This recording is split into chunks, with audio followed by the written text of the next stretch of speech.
Imagine this. The year is long before skyscrapers touched the sky, before airplanes sliced through the clouds. The world was ruled by kingdoms, mighty, fragile, and often forgotten. And far across the seas, in the sprawling waters of what we now call Indonesia, there were kingdoms so mysterious, so hidden, that their stories are barely whispered outside their own shores. But what if I told you that some of these kingdoms once commanded oceans, traded with emperors, and guarded secrets that even today remain unanswered? One such realm was the Kingdom of Sriwijaya, rising in the 7th century. Centered in what is now Palembang, Sumatra, Sriwijaya was not a land empire like Rome or China. Instead, it was a maritime powerhouse. Imagine fleets of wooden ships with tall sails gliding across the waters, controlling trade, routes through the Malacca Strait, the very crossroads of the ancient world. Whoever ruled here ruled the seas. Another forgotten jewel was the Majapahit Empire. Born in the 13th century on the island of Java, some historians call it the empire that dreamed of unity, because at its peak, Majapahit stretched across much of the archipelago, touching even modern-day Malaysia, Singapore, and parts of the Philippines. Think about that. A naval empire connecting thousands of islands, centuries before airplanes or satellites ever existed. But here's where the story gets truly fascinating. These kingdoms were not just about power and conquest. They were woven with legends.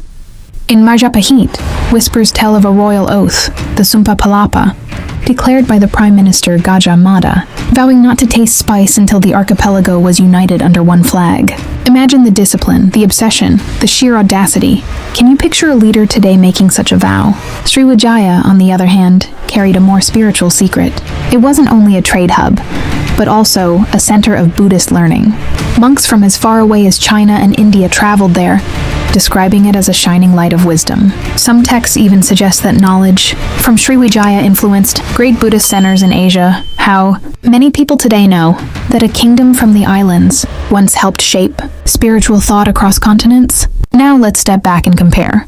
While Europe was still wrestling with the aftermath of Rome's fall, and while China was building its dynasties brick by brick, these island kingdoms were thriving on the ocean's wealth. At the same time that knights rode on horseback in England, ships from Majapahit and Sriwijaya were carrying spices, gold and silk across the seas.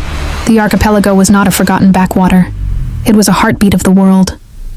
And yet, today, most people know little of these hidden kingdoms. Why?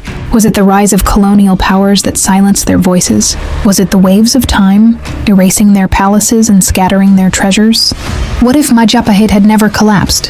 What if Sriwijaya had endured, guarding its straits for centuries more?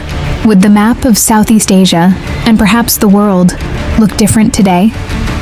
The hidden kingdoms of the archipelago still whisper their stories through ruins, inscriptions, and legends.